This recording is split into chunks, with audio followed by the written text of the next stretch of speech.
and people that kind of struggle with the business side sometimes. So I often end up working with a lot of creative types that, as I said before, think in squiggly lines is how I like to describe it, who will just, for instance, struggle with maybe being organized, or struggle with trying to run their business because they're not very good at the business side, but they're really amazing creatives. Or maybe they're really struggling with, they're really creative, but they can't sell, they don't know how to sell any of it. Or, you know, they often come in the form of good at one bit of it, but they're not good at the other bit of it. Yeah. Or particularly may have a business that's maybe reached a certain level, but for some reason, and it's usually the owner, can't get out of their own way. For some reason, they've kind of hit a level and just for some reason can't get it past, just keeps hitting the same level, can't seem to get bigger than what they are. Yeah.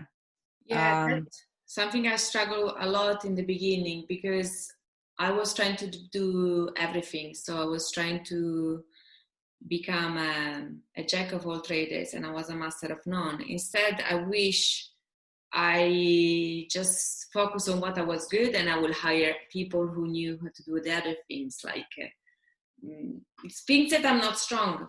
Because that's the thing. I believe the best way to start a business is, or if you have already a running business, is to keep doing the things you're good at, and then collaborate or hire people that can do that side where you are weak. Because solos, you don't go very far. I've learned that lesson in a very hard way. So, as you said, you work with exceptionally talented people who are very creative and are very good at what they do, but maybe they don't know how to sell, or they don't know how to organize their business. These are very big things. And unfortunately, online, if we listen to what's online, everything you can learn it by yourself. Just learn $19 here, $20 there, $30 there, and then you spend a lot of money in things that are overwhelming you, and you have to do all by yourself. Instead, when you hire somebody who knows what they're talking about, like you're an expert, you know how to do sales, you know how to run a business, then people can take a sigh of relief and say, oh, Lena is working on that, and I can focus on what my creative side of the business or whatever they do. I see a lot of people wasting time on bullshit. Guilty of that. I've done that a lot. And I also see a lot of people buying crap from cheesy salespeople. It drives me insane. You can waste a lot of time just doing the cookie cutter stuff. And don't get me wrong, there's some good stuff out on the internet. Of course there is. You know, and you can learn a lot of things and you can gather a lot of stuff. But there is nothing like just working with somebody that's done it before. It can cut through the crap. Yeah. Like, why try everything when you can just talk to somebody that goes, yeah, don't do that, just do this.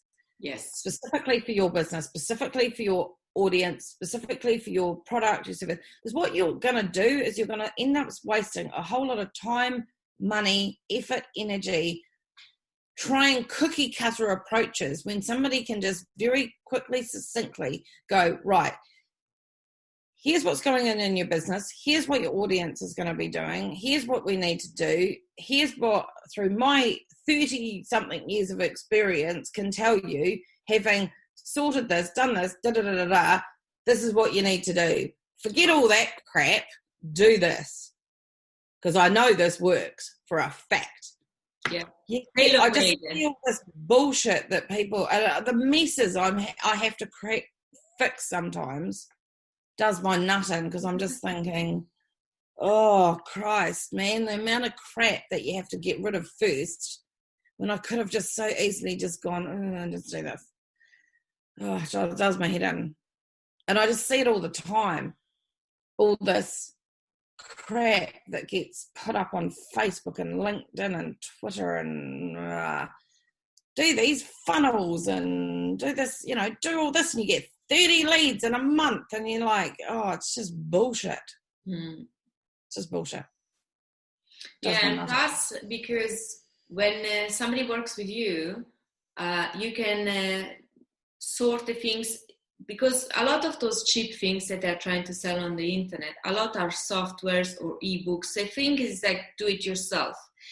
And putting a furniture from IKEA by yourself is one thing. Buying a furniture that is sturdy made, that will last for the future generation, that you can give to your kids, is different. There are two different concepts. And you can arrive in the thing to give your intuition, which you have an amazing intuition. You are very good in business and sales. And so you can check how a business is doing, the health of a business. And you can see where it needs improvement and what needs to be gone. And so it's very powerful. And what is the thing you do the most for businesses? Like, how is the most common way you help them? There isn't one. I'm not even gonna answer that. There is no common.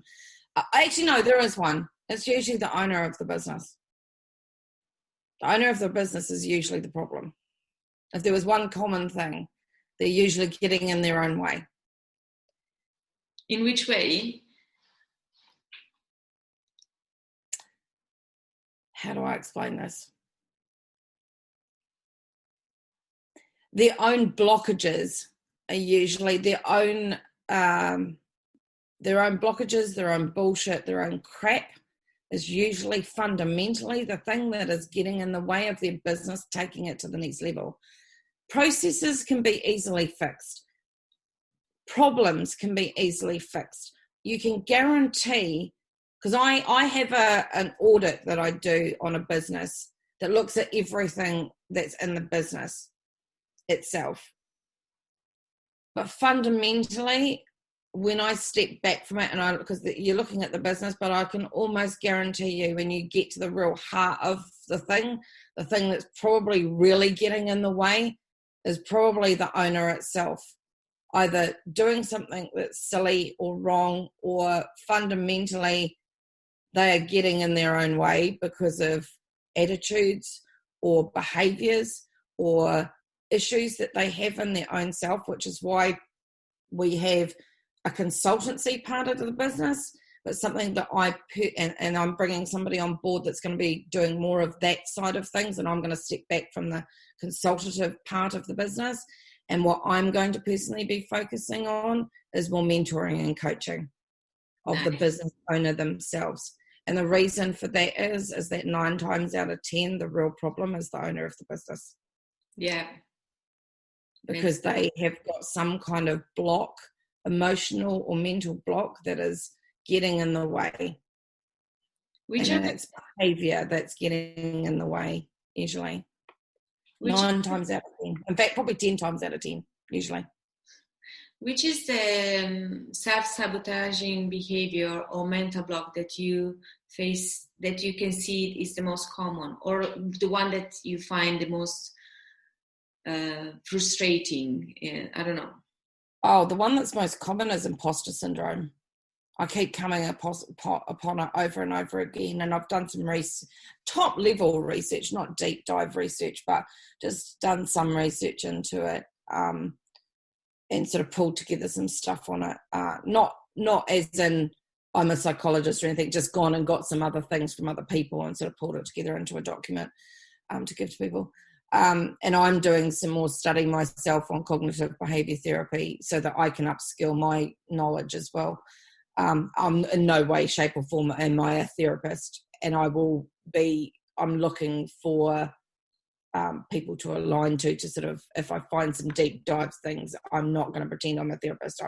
I will be, if I do find some deep dive stuff that I can't deal with, I'll be definitely handing that on to somebody else. But I do find, because of my nature, people want to open up to me, and I've had people tell me some horrific things about childhoods and upbringings and all sorts of things, which I feel very privileged that they feel comfortable telling me, which is amazing, and it is a privilege that they'll tell me this stuff. But we all have things that sit very deeply in our childhoods and our upbringings that will block us. you know, or will affect the way that we behave, or will self-sabotage, or what have you. I think a lot of business owners do tend to self-sabotage, and imposter syndrome is one of the things that keeps popping up. It seems to keep popping up quite a lot, but weirdly also drives a lot of business owners at the same time.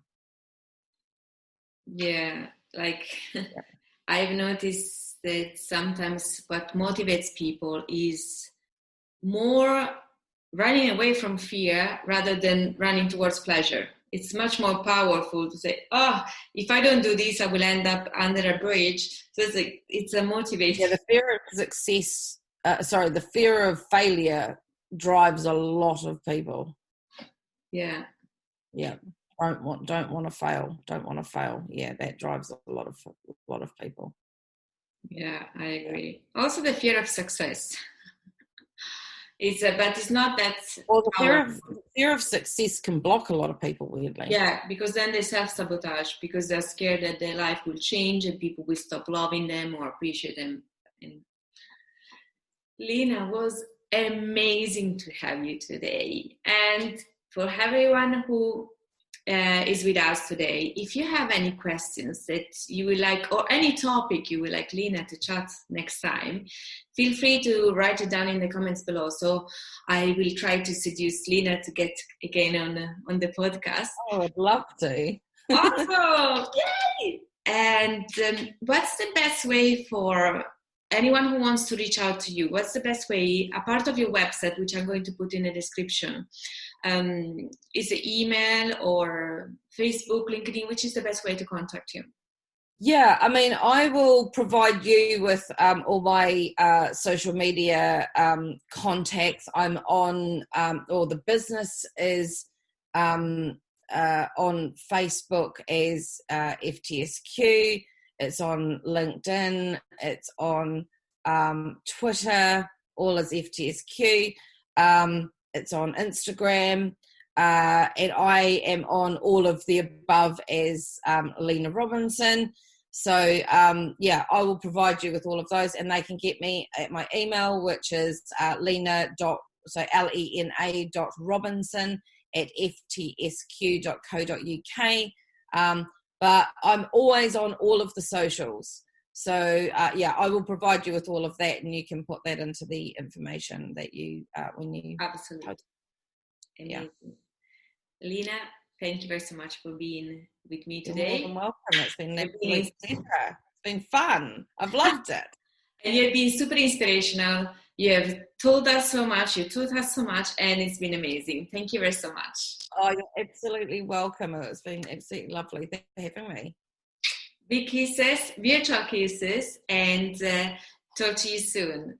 Bye, everyone. Thank you for listening.